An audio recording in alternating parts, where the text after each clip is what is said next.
This live Trucks Recap and Verizon 200 DFS Picks edition of the NASCAR Gambling Podcast here on the Sports Gambling Podcast Network is brought to you by our Patreon. Score exclusive perks, content, and contests, including our NFL Win Totals contest with a $1,000 prize. Join today at sportsgamblingpodcast.com/Patreon. We're also brought to you by Parlay Play. Parlay Play is a lead pipe locking for parlay player props. Go to parlayplay.io and use promo code SGP for a 100% deposit bonus today. Driver,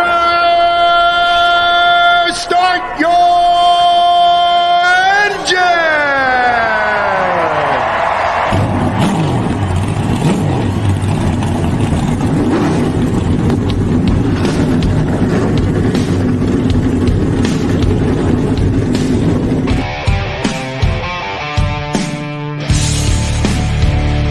Strap in and pull those belts up tight as the Sports Gambling Podcast Network presents the NASCAR Gambling Podcast. I'll wreck my mom to win a championship. I'll wreck your mom to win a championship. With all the news and the best bets for your NASCAR weekend. It refrains me from not beating the out of you right now because you ask me stupid questions. But since I'm on probation, I suppose that's improper to say as well. If you could talk about racing things, we could talk about racing things. Now, here are your hosts, Rod Villagomez and Cody Zeeb.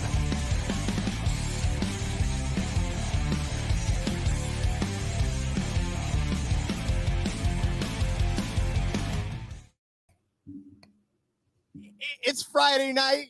We're live. I cannot believe it. We very rarely do this, but the actual look at you. Yeah. Cody's already got a cold one cracked. That's right. Celebrating some Ty Majeski win. Let's go. Baby, that was good. Yeah, I mean, listen, we're live tonight. We just sort of felt like it was a good opportunity to go live, recap the trucks, and then give the DFS plays like we normally do. So sort of, I mean, Friday nights, right? Trucks came off and we had to kind of do this pod late anyways. So we figured we might as well just hang out with you guys on a Friday night, talk about the truck race, and then obviously give our DFS picks for the week as well. But Cody, you mentioned it just a second ago.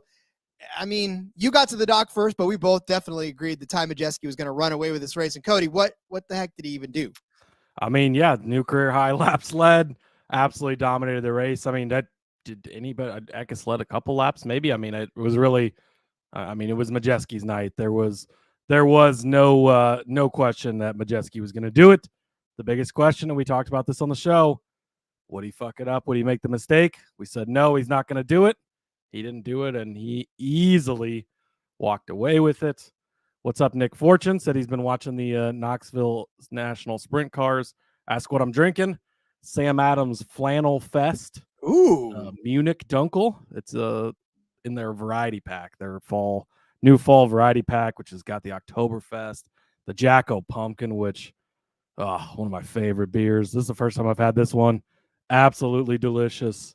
So, definitely go pick some of that up because it's fucking good. Feel like I'm a little bit behind. JDK says, what's up? Hey, what's up, JDK? One of the most active Discorders that we have in the entire Discord at all. Shout out to your boy, your Jesus, your savior, SVG. What a great night. The under cashes on times he spends out, which is none. 19th place, like outstanding night for him. It was great. Bob was tweeting all night about he got the lucky dog, and SVG's like, that's a good thing, right? And then they asked him if he needed a water, and he's like, yeah, I'll take one. What do I do with this old water bottle? And like, just the greatness of he's new to this. He doesn't know what to do, right? Despite the fact that he's a seasoned racer and all of that. And again, I know some people think that I hate SVG, and I don't. I love him, and I'm super excited to watch him. When it comes to betting, we have to bet against him Sunday. That's going to be the case. Bet against him tonight. Found a nice local map with Jake Garcia. I had to sweat that one a little more than I thought I would have to, but cashed anyways. So all worked out. But man, what a good run by him. I wanted to say that. I wanted to say it was a beautiful, beautiful run by SVG tonight. Stayed out of trouble. They only talked good things about him. Wasn't running into anyone. Wasn't getting in wrecks, and kept in one piece. Stayed on the lead lap. he went lap, but he got the lucky dog quickly back, and then stayed on the lead lap until the very end there, where he just finished just one lap down. So great night by SVG on his oval debut. Yeah, and again, none of us were saying that he's going to be a terrible racer. We just didn't think that it was going to be a top 5 car right out of the jump, a top 5 truck right out of the jump. I mean, again, we talked about it. It's his first oval. This is his first time in the trucks. Like, there's a lot of firsts going on. So yeah, it was a first time at Chicago, but that was almost like if you put a fish in water, it's going to be able to swim, right? If you put a fish on a track in an oval in a truck, the fish is not going to be able to swim. So I'm just saying, like, we needed to temper it, and we did. So overall, though, Cody, I was very impressed with this race. I did not tune out at any point. You know, that sometimes when the race gets too strung out with Ty Majeski leading 600 laps and being 500 seconds ahead, like you sort of go, but there was always something to pay attention to. And there was always something, and again, because we build our cards to pay attention to the entire field, there was always something to pay attention to. We'll obviously go through our bets as we normally do, but I felt like even without betting, there was still stuff to pay attention to. The drivers were doing a great job of keeping a lot of the rest of the pack competitive, and names that we haven't seen in the top 5 at all this season. Yes. Or very few times in the season were running in the top 5, and we talked about a couple of them anyways. So we were on it. Riggs, Sawalich. I mean, guys running up there. Tanner Gray and Jake Garcia both look so strong. Obviously, we'll talk about it as we get to bets, but I mean, it was a great race throughout the field. There was plenty of passing throughout the night, side by side battles. Yeah, Majeski, put an old fashioned ass whooping on the field, but other than that, outside of that, it was a really good battle throughout the night and a great race. One more question from Nick. He says, well, I only one more, but one other question from Nick. He says he doesn't know if the something to consider for Sunday's race. Kyle Larson's on the pole for Knoxville race on Saturday night. Is that a big concern? Zero concern. Larson does this all the time. Yeah. He'll be racing. If you watch that dirt documentary that came out, he would go to, be at a dirt thing. Then he flies over to New Hampshire, practices and qualifies, flies back, does the dirt thing, flies back, does the race. I mean, he's just what he does. It's part of his routine. It's zero concern for me. It's not like he's doing something he's not used to doing every week. And no concern from me, period, at all on that. Yeah, it's like a runner running a race, like a 5K before a marathon. It doesn't make. Well, and if he's starting on the pole, I mean, he comes out, he wins that. He's the type of guy that takes that momentum from that where it shouldn't translate at all. He'll take that momentum and turn it into something on Sunday. So you better watch out for that. If he does win, you might want to put extra on him. Indeed. But while you're at it, and if you do end up cashing from that, why don't you join our Patreon? Sign up now to get exclusive contests, including the NFL win totals contest with a $1,000 first place prize. Besides season-long contests, they also have weekly contests just for the Patreons. Plus, you get a monthly SGP Stories podcast. What's that? It's a completely ad-free and full of behind-the-scenes stories from the SGPN. You even get your own special Discord channel just for the patrons. Only you, folks, can prevent corporate gambling. Do your part. Sign up today. sportsgamblingpodcast.com/Patreon. That's sportsgamblingpodcast.com/Patreon. Question from JDK. Why is Deegan so bad in the trucks? She's a decent driver, did great at the SRX, and then stinks it up again in the trucks. Great run by her in SRX. That was so much fun to watch. She's a really, really good dirt racer. I know they referenced that, but she almost won the truck race I was at Knoxville, actually, Nick Fortune, a couple of years ago. She had a really good run there back the first time they went there. But yeah, I don't know. I'm so torn on as to why she's underperformed in the truck series like she has. It does seem like she ends up being a pinball a lot. And I don't know if that's her fault or if it's just she's always in the wrong place at the wrong time. I would really like to see her get an Xfinity opportunity. I wouldn't be surprised to see her jump into like the 98 car maybe or something like that. I want to see what she could do there because I feel like sometimes the trucks can hold people back just because if you're not one of the best trucks in the field, there's a lot of shit going on back there. And there's a lot of guys that are buying rides and aren't that experienced or not that good at drivers and a lot of beating and banging. It gets really rough. And maybe if she gets out of that and we see her in an Xfinity opportunity, it's better. I mean, I root for her just because I want to see women succeed in this sport. I have a daughter. I love, she loved it tonight when I said, hey, number 13, that's a girl out there driving, and she loves to watch that kind of stuff. And so I really want her to be successful, right? But I don't know. I would like to see her get an Xfinity shot just so we can see. And if she's still not getting results there, then maybe we know that there's not much of a future there. But I know there's a good driver in there, and I feel like maybe just where she runs in the trucks, it just gets whatever. It's more focus on how bad it ends up being because she gets bounced around so much.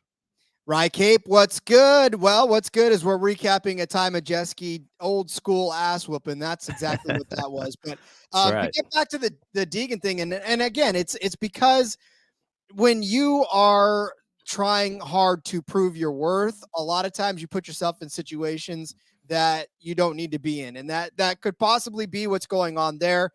Like Cody said, we don't like to root against her. It's just sometimes it's difficult when you feel like you're trying to have to work twice as hard to get noticed. So, and Haley Deegan does run around those trucks that get into it. So yeah, definitely. Damn, Nick, why you throwing McKenna Haas under the bus? Geez, she's a good little sprint car driver. I've not seen a ton of her, but I don't know. All right, well, let's get into recapping the bets because this won't take long, and we'll be able to take a break, come back and talk DFS. Because listen, I did not hit a single one, but I will give you what they were anyway. But I stole all of Rod's bets. So actually, in his defense, I was digging around in the man, we were really close on hitting some really big ones here. I mean, we kind of set this up a certain way, and we thought that it would go a certain way with the Majeski part of things, and that obviously did pan out that way. We took a couple of long shots at top fives at big numbers, and we weren't that far off on a couple of them. Because, they were real close. They finished in the top 10. A couple guys were running up there, had some problems. Obviously, we can dig into it. I did start it off, though, with Carson Hocevar, top 5, plus 110. Easy money. I mean, he was pretty much in the top 5 majority of the night. Top 3 towards the end there. Riggs ended up getting around him, but holds on. I think he ends up in 4th. So, yeah, easily we'll cash the top 5 for you. Plus money. Again, it just seemed crazy that it was at plus money. So, Carson Hocevar, top 5. Nice, easy one to start it off. And I'm not saying that a couple more restarts anybody would have caught Majeski, but I think a couple more restarts and Carson Hocevar could have been easily a second place car or truck rather, because he had the speed. It just, nobody had it but Majeski tonight. Everybody all they were racing for was in second place. That's really what they were racing for. Didn't matter who was next to Majeski, where they even started. Like, I know Majeski was taking the top on most of those restarts and for good reason, but again, like if he would have had to take the bottom, he still would have been able to, because he was able to make moves in places where people weren't. So obviously it was Majeski's night. I had Matt Crafton as a top 5 truck. And when he started somewhere in the middle, I thought, well, here we go. And actually he started in the back, right? With DiBenedetto. He actually started way back there and had to find his way up there through the field. He actually finished 9th. I was surprised that he finished 9th in this race, having to crawl through where he crawled through. But for Matt Crafton, he was only a couple of spots away from that top 5, and that was at 5-1. So like Cody always says, when you handicap, right, a 5-1 car for a top 5 finishing 4 spots outside of that, you almost had it. Now, yeah, I didn't expect that at all. I didn't expect Zawalich up there. I didn't expect Riggs up there. So, well, and I think that makes our case of throwing darts at top 5s even stronger, because look, 2 guys that shouldn't have finished up near the top 5. At least Riggs ends up in the top 5. Love to see what his top 5 or top 3 number was, because it had to be pretty big, I would imagine. And Zawalich had a chance at a top 5 there, ends up in 6. So it was a good strategy, but yeah, just didn't quite pay off with the Crafton one. Rye is watching George of the Jungle on a Friday night. Hey, all right. Hey, party hard, my friend. Hey, but you're watching us too, so he asked about 2 shows. We're doing 2 shows in one. Truck recap / DFS. We're gonna cover it all. What did you have Riggs on? Did you have him top 5, top 3? Top 5 closed at plus 400. 400. Pretty Closed nice. at it too, because that's actually. So I'm sure it was a lot bigger earlier in the week too. But yeah, good job. Nice hit on that one. I had Corey Heim top 3 plus 110. Easy money, Rod. This was cash, and he was running right there with Majeski. Probably the only one who could have had something for Majeski. Passed him for a little bit, led a couple of laps. And then they had the crew member trip and fall over the wall or whatever the hell happened there. And ended up with the penalty, had to go to the back, fought back for 8th. If we got one more late caution, he probably would have got back up there. This was a good bet. It just did not hit because of the circumstances, unfortunately, but that's how it'll go sometimes. Yeah, it's sad, and it was too, because penalties and strategies, I'm telling you, I'm over them. I'm over them all. Although strategy almost got Matty D up to a top 5 finish. Now, I don't think he would have actually finished in the top 5, but he was flirting with it for a hot second, and Matt really did start toward the back and have to muscle his way up, and he got to 10th place. I wonder what would have happened if he would have been able to qualify right and get that truck going right from the get-go, because that truck was strong all night long to get him into a 10th place finish, and it could have been better if it were not for that last restart where he kind of fell through. He was in like 7th place, I think, in that last restart, and ended up dropping all the way back to a 10th place finish. But I mean, listen, at 4.5 to 1 for him to finish inside the top 10, I'll take it. I really wish we could have seen that truck do what it could do from a good starting position. Yeah, again, this was not a bad bet at the odds you got it at. He was up there. He had a chance to get it done. And yeah, like you said, if he would have started better, maybe the result would have been a little better. Very disappointed tonight in Ben Rhodes. Man, he just didn't have it like his teammate did. I was really sad about this. He was the worst of the playoff drivers on the night. I took him over Nick Sanchez, minus 110. I was right on the Sanchez part of things. 11th place. That's right about where I figured he would finish. I said he was still going to have a good day, be around the top 10, but Rhodes was just going to be better and finish top 5 or just ahead of Sanchez, and was not the case. Rhodes ends up slipping all the way back to 16th. Like I said, the worst of the playoff drivers. Goes to show you that it's playoff time, though, Rod. 10 playoff drivers all finish inside the top 16. It's crunch time for these guys, but just, man, he didn't have speed really all night. It just, swing my microphone all over the place here, but he just didn't have speed. He didn't look good on the night.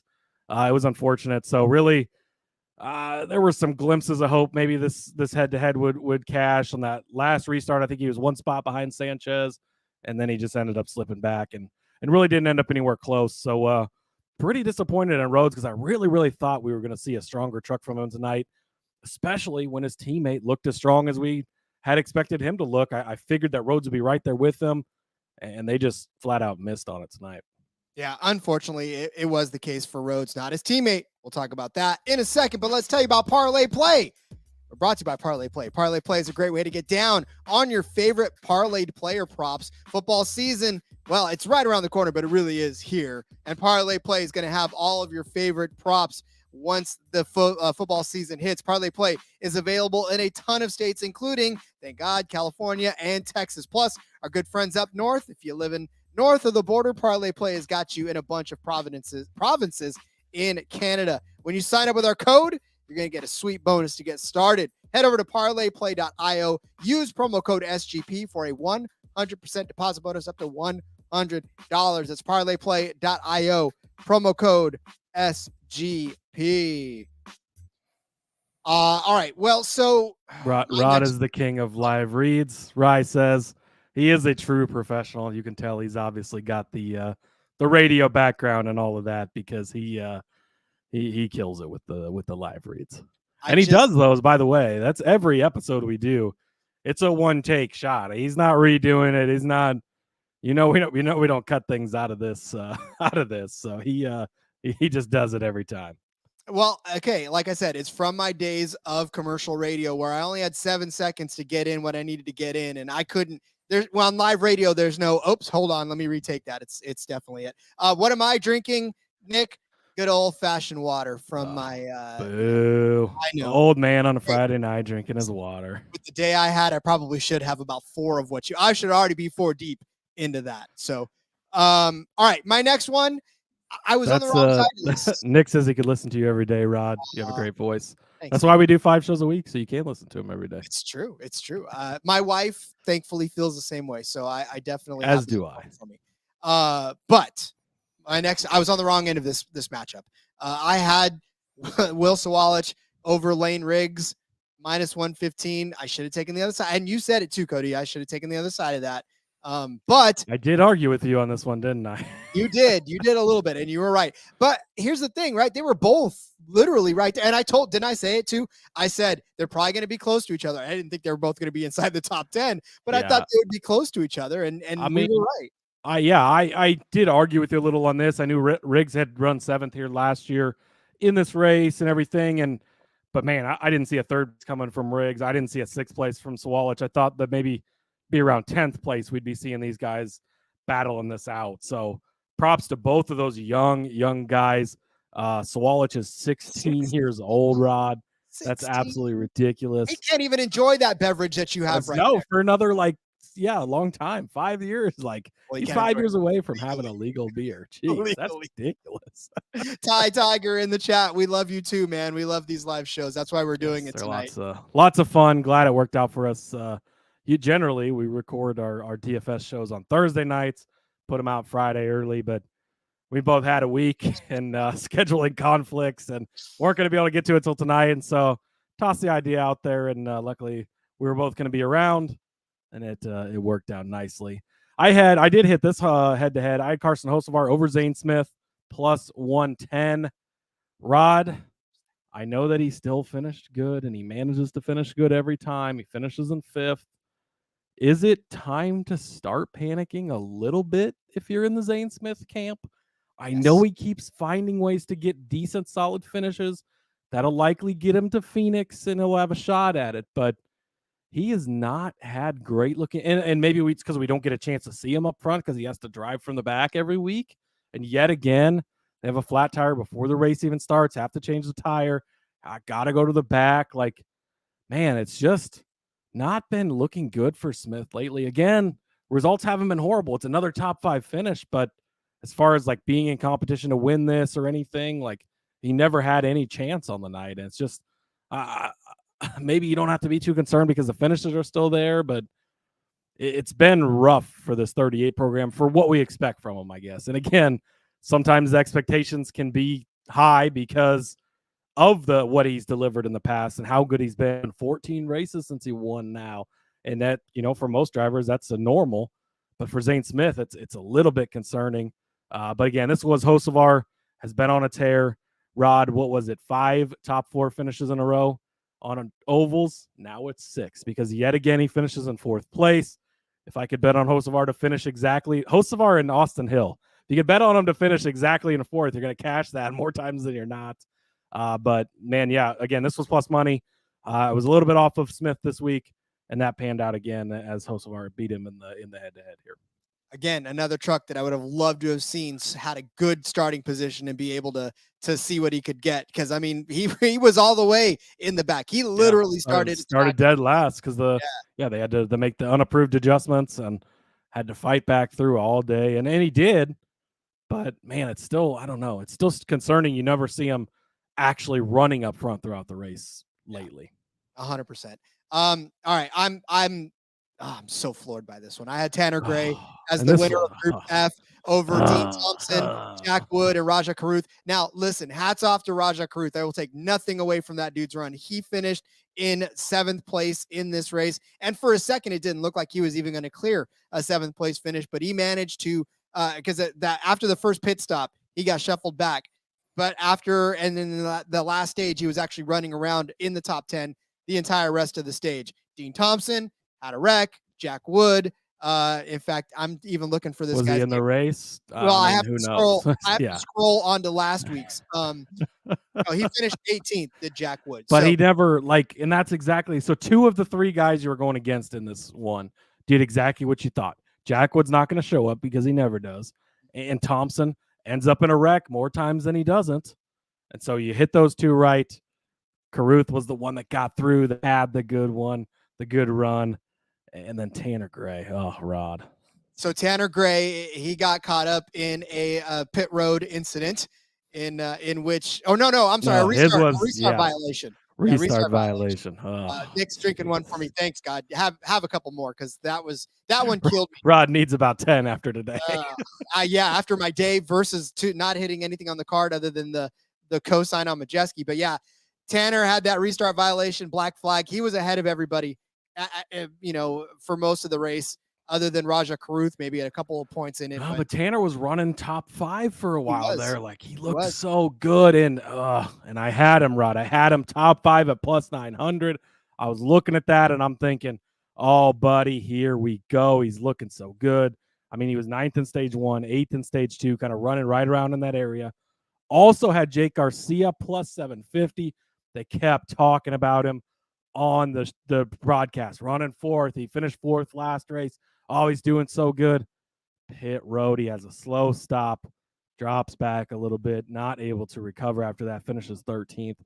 Both of these guys, though, had the speed we were looking for, and they just couldn't get it to the end. Oh, so sad. But again, I would say all 4, we gave out 4 long shot top 5 bets. None of them cashed, so that does suck. But they were all correct calls. They all had very good chances. It wasn't like, well, he didn't show up, he didn't have a chance at this. Like all 4 of these drivers could have easily gotten in position and finished where Lane Riggs did, finished where Sawalich did, cashed this top 5 for us. So I would place all 4 of these bets again and not even hesitate. Me too. I would not place this next bet again. No, that was the winning car, 20 to 49. I think I tried to talk you out of this one too, Rod. You did, and but we also did say to double down on the one that was plus money, right? The one that did include Majeski, that was 50 plus. Was that one? So we also told you that if you really wanted to double down on a Majeski win, that would be the way to do it. But I also said that this was an insurance play more than it was anything.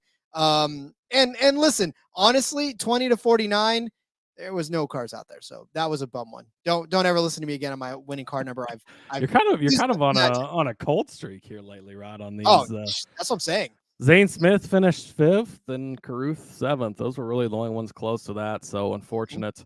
I gave out my insurance plays. Ben Rhodes 18-1, didn't really show up. Hocevar 7-1 though. That wasn't bad. He looked decent. But the top play was Ty Majeski. Told you he was going to be the fastest truck. There was no question about it. It was going to be whether they made the mistake and screwed it up. Didn't think they were going to, and they didn't. Ty Majeski plus 330 easily cashes.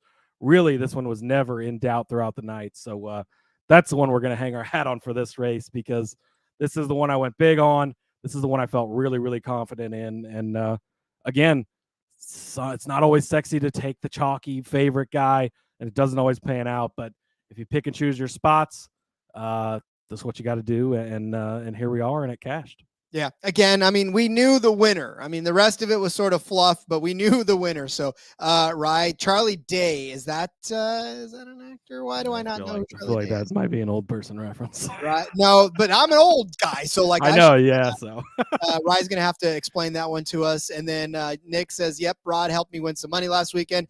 I know, but sometimes you just hang yourself on the ones that you don't get. So it's human. And then I had Zane Smith. He's the guy from It's Always Sunny in Philadelphia. That's right. You're right. I do know who he is. Not an old guy reference. Now sorry, Rye.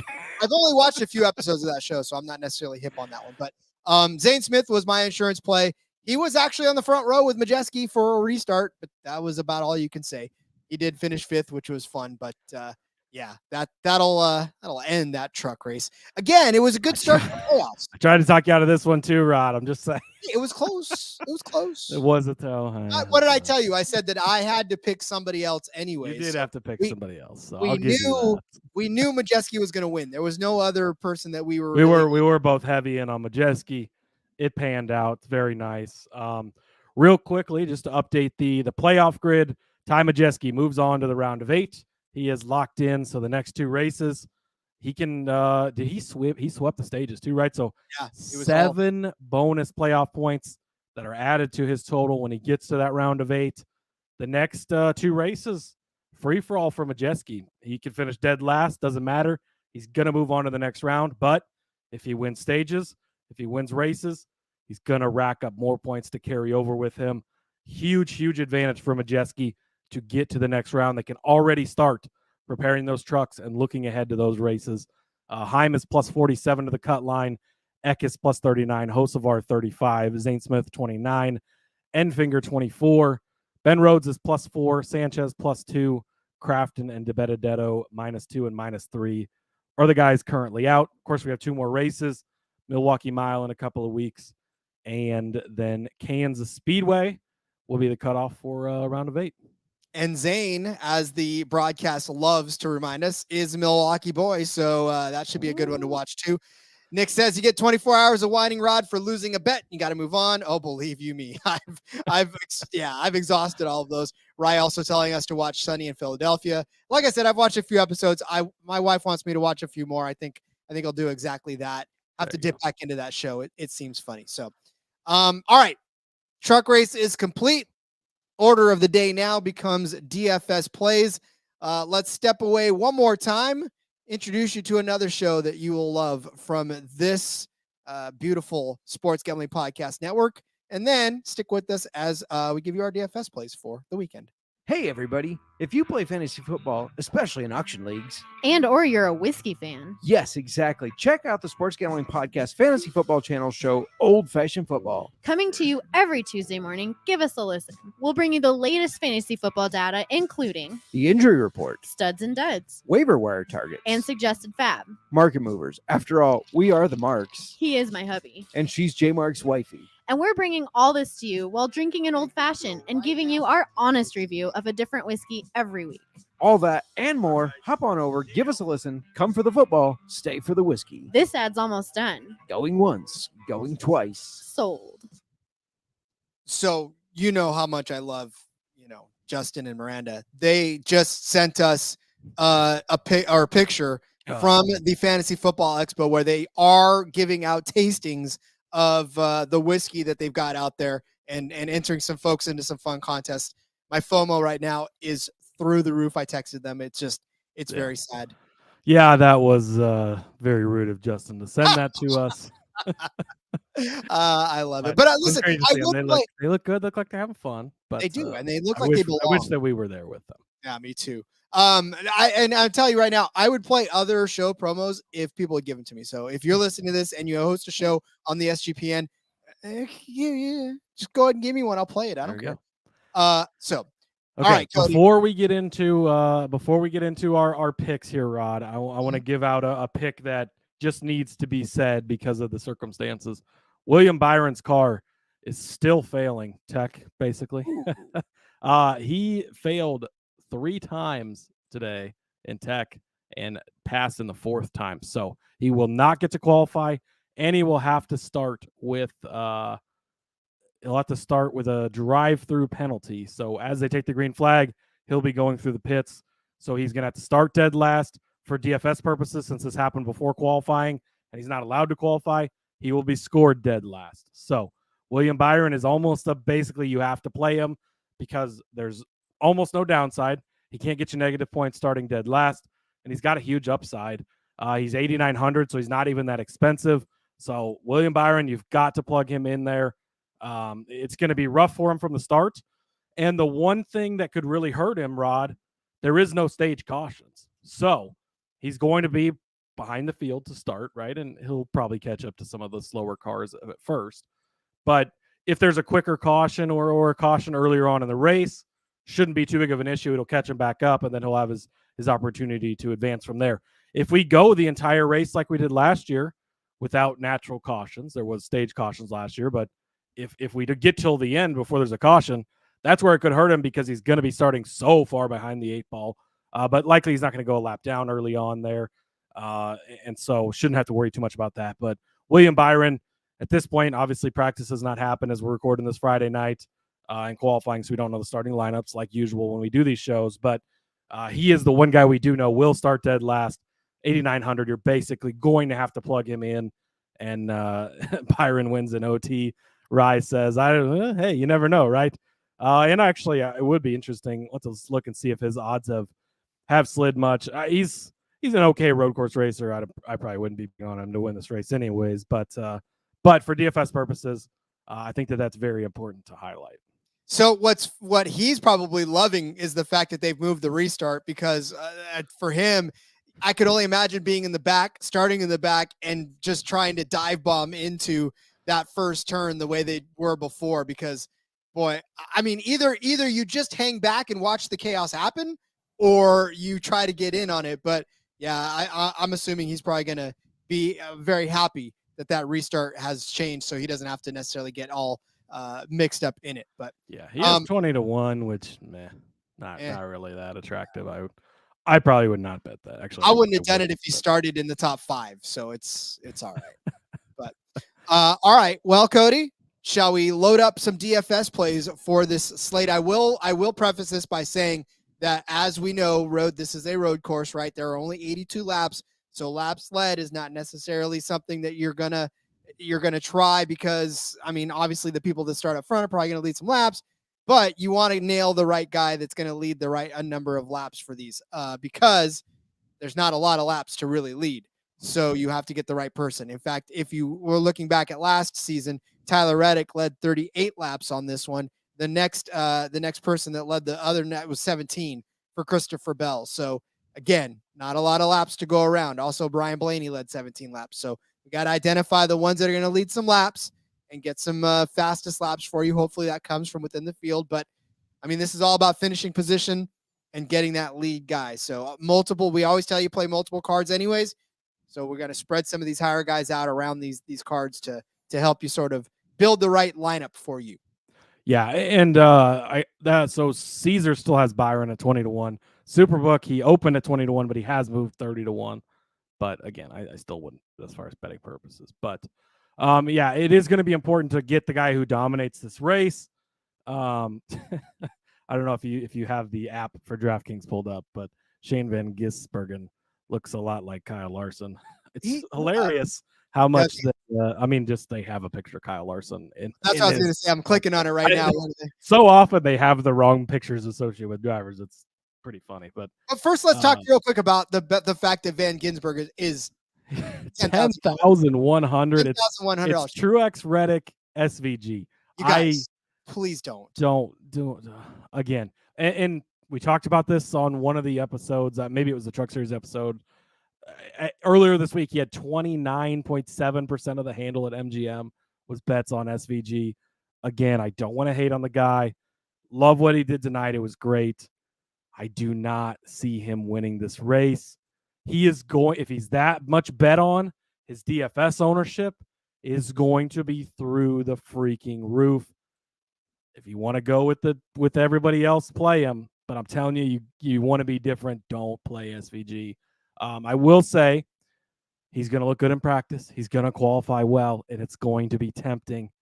Don't do it. Don't do it.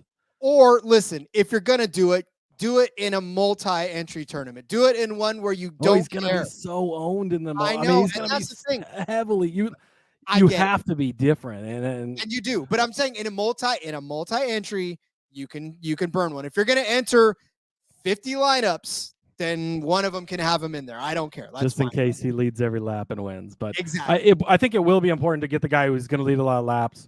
Whoever starts on the pole in this race is going to have a huge advantage.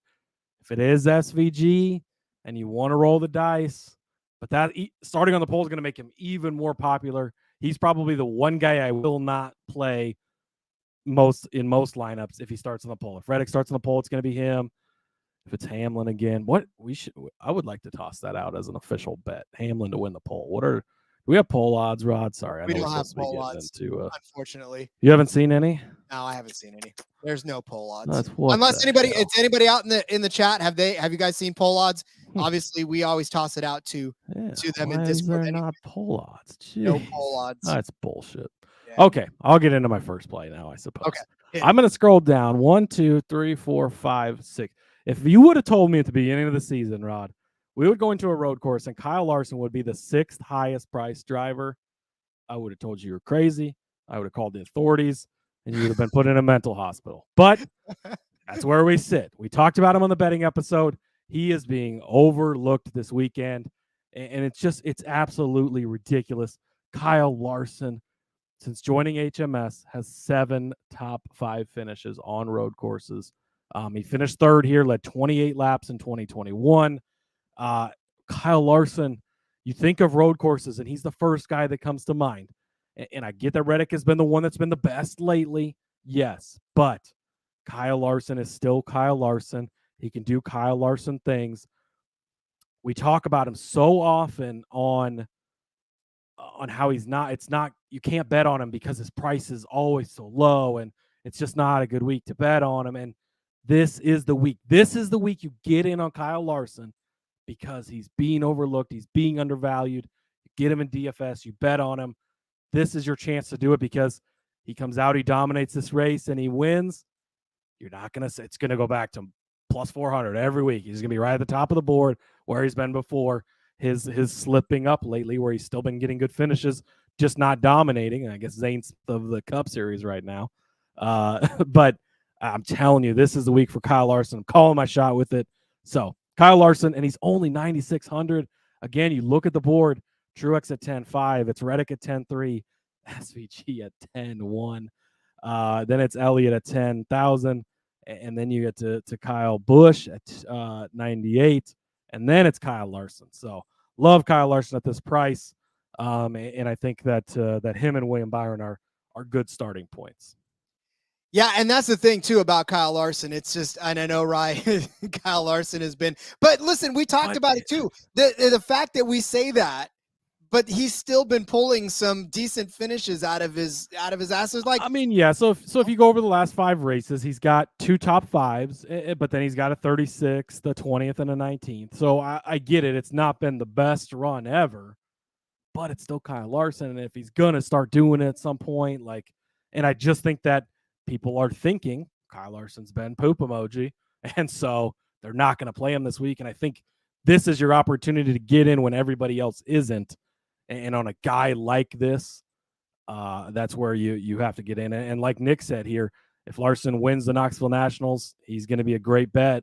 And yeah, I think that's the case. Like I said earlier, he can carry that type of momentum, and getting a win at a big race like that, winning at those dirt races that are big like the Knoxville Nationals means more to him than winning at Indy Road Course this weekend. I promise you that. But he carries that type of momentum. He carries that great lift with him into the Cup race. And I think that we're going to see a really good weekend from Larson. I concur as far as that's concerned.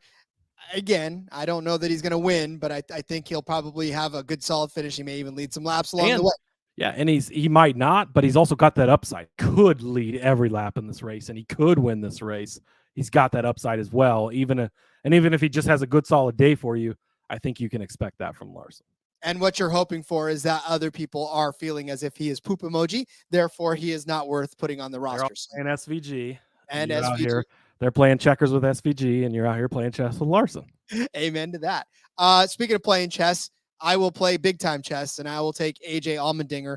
Surprise, surprise. $9,300 for AJ Allmendinger. Obviously has a win on this track already in the Cup Series and drove his way. The time that he didn't win on this track, he still had a hell of a DFS day where he drove from 20th place to 7th place, leading 3 laps along the way. It's a pretty solid DFS day on a road course, if I ever say so myself. So definitely like me some AJ Allmendinger. I get it. This season has not been one that he's enjoyed. And in fact, he's gone on record. We've talked about it before. He has not enjoyed this season. He does not like what's going on. He would very much like to put 2023 in the rear view, but how much better would it be to come out and actually win a race this season? That's what this team needs. They need it in order to be able to be, in the playoffs and to try to get themselves just basically on better position, right? I mean, obviously these road courses coming up, something that AJ Allmendinger has an opportunity to win. He's done it before. He finished 6th in Sonoma, which was a good day for him. Not a very good day in Austin, where he finished 34th. So, Chicago 17th, but we're not really counting Chicago for nothing. But, AJ Allmendinger needs a good day again. And I think even if he does start toward the rear, and in fact, it's an even better play if he starts toward the rear, because I feel like he can do exactly what he did last year. And remember last year, I don't know, right?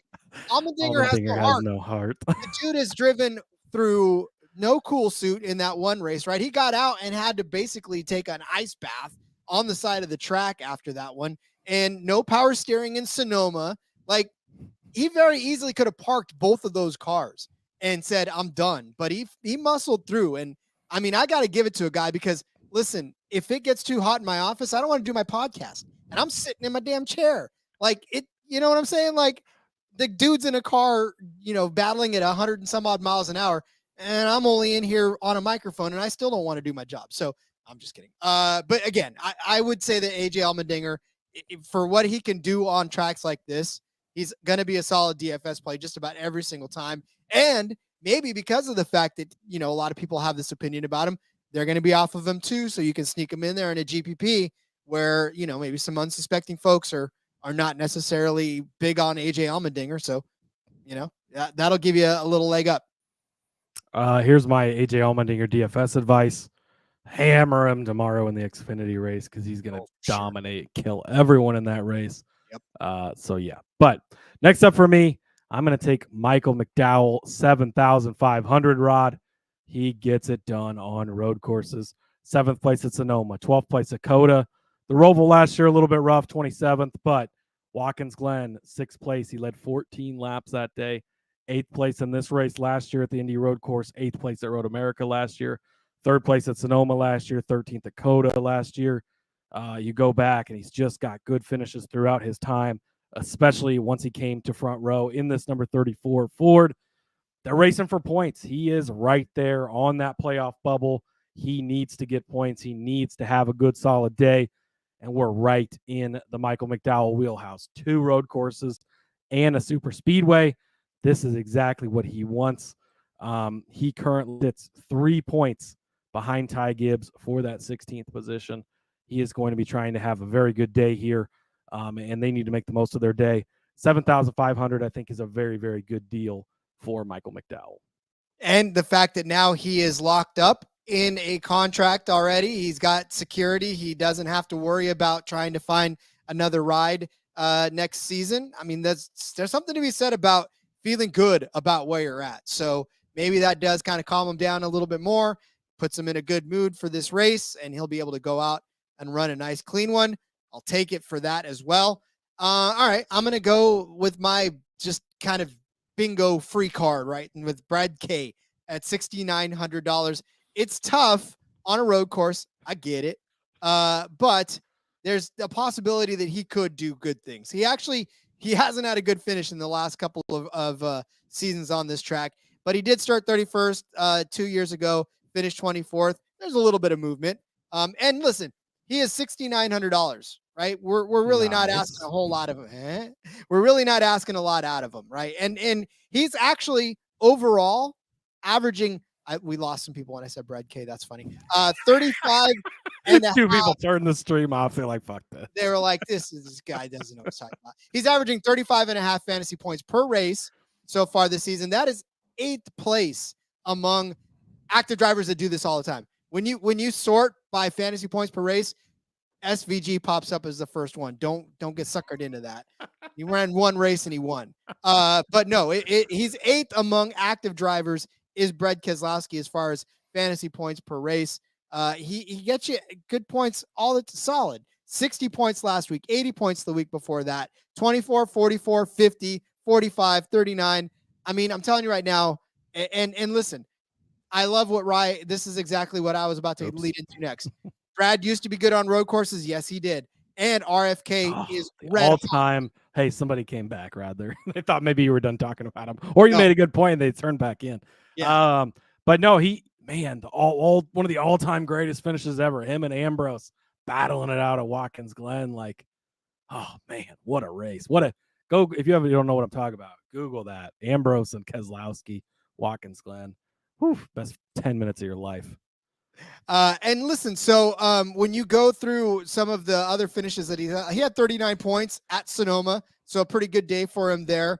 Again, it's not gonna be a 90-point day. It's not gonna be an 80-point day. But if you can get 40, 50 points out of Brad Keselowski, that's a good solid DFS day. So he's already had a pretty decent day at a road course already this season. So listen, I'm not telling you that this is one you go heavy on, but I'm telling you that he could be the difference between you taking down, even a smaller GPP versus I wouldn't load him up on cash games, but definitely a nice GPP swing. Yeah, and I think that, my reaction when you said Keselowski, I kind of laughed, and I think that that's a lot of people's reaction. And I think, like Rye said, and like you said, he's going to be undervalued. He's not going to get a ton of plays. I think of Keselowski, and I think he stinks on road courses here lately, and that's not completely the whole story. Like 16th at Sonoma, he did finish 35th at Coda. If you remember, him and Johnson wrecked on like the first turn of the first lap, and it was almost over. But 14th at the Roval last year, 19th at Watkins Glen, 20th here, like 10th at Sonoma last year, 14th at Coda.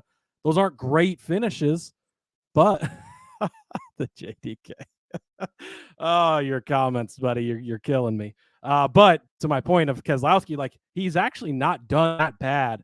And at 6,900, nice. It could be a really good play, and a play that, again, gonna kind of be under the radar, gonna kind of be a difference maker. So I do like it. Who's Ambrose, and where did he race before? NASCAR. Yes, Marcos Ambrose raced in the V8 Supercar Series, just like SVG did. Marcos Ambrose, a great guy. Loved him in the Twisted T number 9 car. Always loved to watch that car. It was great. He did a good job. He did really well on road courses. He was not hailed as Jesus when he came over. And I still like SVG. I'm just not betting on him this weekend. That's it. I love it. All right. So that leads us to our low price drivers. And who are we queuing up for our lower price drivers? Well, Rod, I'm going to take one Chase Briscoe for this one. Talked about him a little bit on the betting show. Ended up tossing out a bet on him. Indiana kid, loves this place. And he showed up, right? Last year he looked really good. And the year before, again, could have won this race had he not got black flagged at the end there. Him and Hamlin end up in their scrum for it. But at 6,700, this is kind of just a more of a gut play on Chase Briscoe than anything. That and he's gonna take this place seriously because of what it means to him. And man, I'm really kind of just feeling Chase Briscoe this week. And again, if you listen to this show, I'm not always feeling Chase Briscoe, but we see how SHR doesn't have as much issues at short tracks. It's the big tracks where it kills them. It's the intermediate tracks, and these road courses, you don't need a ton of speed. It's more about the abilities on the short corners and stuff like that.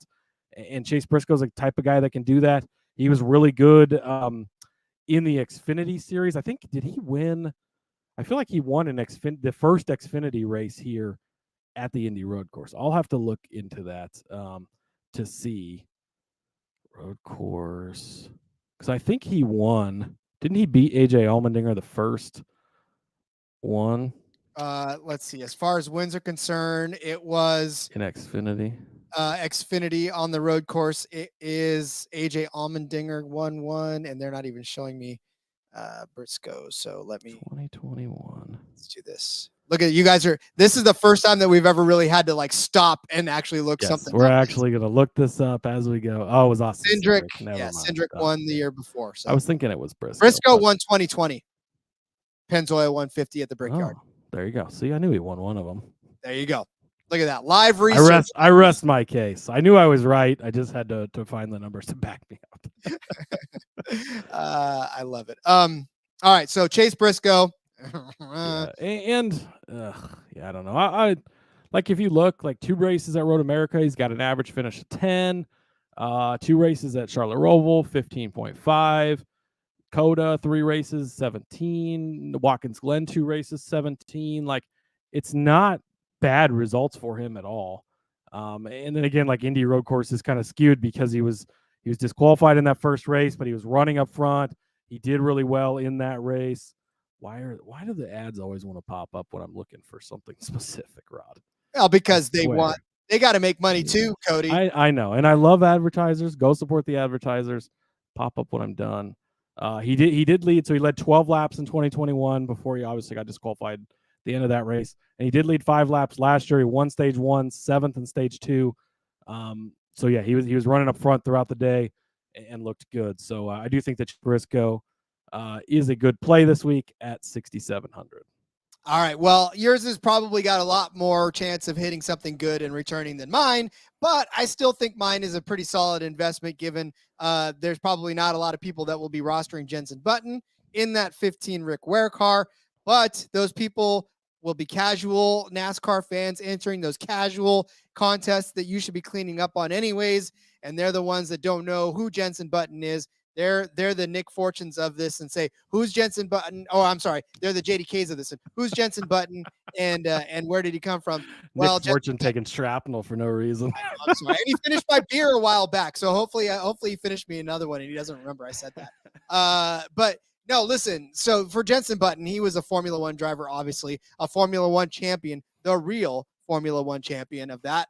And, he knows road courses. He knows now Rovals are a little bit of a different story, especially when, you talk about combining those, but it's still essence of a road course, right? And so Jensen Button, one of the more road ringeries of road ringers that are taking the track this week and this season altogether. He's run 2 races in the NASCAR Cup Series. His first was in Austin. That was a rough one for anybody to start with. I'm telling you right now, poor Jensen Button got a very quick education in NASCAR road racing. And in fact, he even afterwards said, I cannot believe these guys beat and bang and lean all over each other. So he learned a little bit, took that in there, and then translated into an 8th place start in Chicago, where he started in 8th place. Unfortunately, he finished in 21st, but we saw it where pit strategy kind of played out in that one in a very weird way.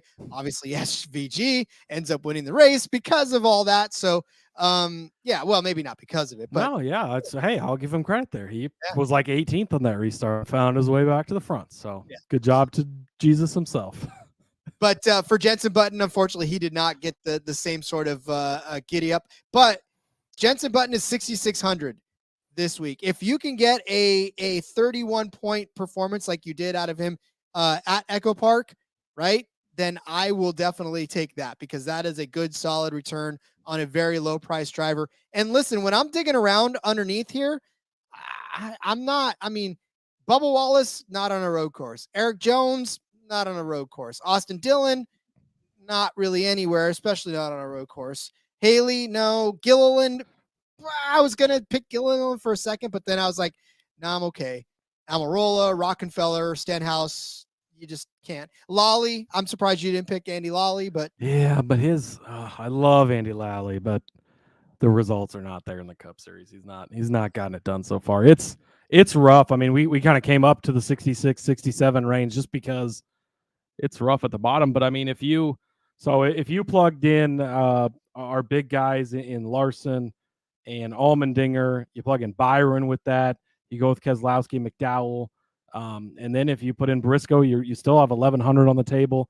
If you put in Button, you have 1,200 on the table still. So there's plenty of room to work without having to dig too far down into the well. And again, I think the Byron, you've got to lock him in there with him starting last, and he's going to be chalky. So maybe in some plays you get off of him in case he ends up not finishing well. He might not score a ton of points, but cash plays, like, you're going to have to play him just because there's so much upside when you're guaranteed to start last like that. And it's not because he's in a slow car or didn't look good or anything. It's just because of the tech issue and getting not allowed to because of that. So yeah, I think there's a lot of good value on the board, especially when people are going to be shoving SVG in their lineups. And again, I will eat all the crow in the world on Monday if I need to, or Sunday night whenever we end up back on here. But I don't see it happening, Rod. Yeah, I mean, again, we're going to watch it play out on Sunday, but I don't know. Maybe you throw one out there just in case. It's be irresponsible to not take that opportunity, but we're here to tell you to temper it. Don't go all in. Don't have every single lineup that you have with him in there. So, all right, get out your pen and paper. We are going to go over the drivers for the DFS slate on Sunday from the Verizon 200. Cody started you out by giving you William Byron as the basically go ahead and put him in that free square at $8,900 since he's starting in the back. Only place he can go is up, and the 24 car knows how to go forward. So we'll do that there. His teammate, Kyle Larson, is at $9,600, and Cody gave you him as well. I gave you AJ Allmendinger at $9,300. Cody gave you Michael McDowell at $7,500. I said Brad K will surprise you at $6,900. Oh, I gave it to you, and you didn't even take it. And Nice. then Chase Briscoe, $6,700 was Cody's low price driver. Jensen Button at $66. Just cut that part out. We'll redo it, Rod. Okay. Oh, wait, we're live. Oh, we're live. I can't do it. You know what's funny is that you guys don't necessarily get to hear this part of it live. So how was listening to the actual? They do though, because we don't cut it out ever when it's not live too. No, I mean just the picks part live. They don't normally get to see. Oh, true. Yeah, we don't normally do picks live. That is true. Yeah. What do you guys think? You can tell us in the comments now, or we you need can to tell do us more in often, Discord. maybe. Yeah, well, I think so too. I wouldn't mind it too much. Maybe we start to do it toward the end of the playoffs when it gets really fun. But yeah, I mean, a lot of times I know people like to get to the picks themselves. So the kind of, back and forth about the live, that's a lot of fun on a recap, because then we can take a few asides. But I know people, they're asking for more lives. There you go. More lives. Okay. Maybe maybe we'll listen. We have to listen. It's them. Okay. But yeah. All right. So, Cody, let's go ahead and tell everybody out there where they can find you on social media if they don't already know, as we wrap it up and get ready for a fantastic weekend of racing. We made it, Cody. We made it to the end of the week. It's already started. Let's cash some tickets, Ride says. Couldn't agree more. Yeah, we've already got Thursday Night Thunder out of the way. Our bets didn't go so well there, but shit happens. Great race tonight. Even if it's Discord lives, Ty Tiger says we got to do that at some point so we can have actual callers. We got to figure out the technical side of all of that and how to make that part work. But that might be coming here in the near future.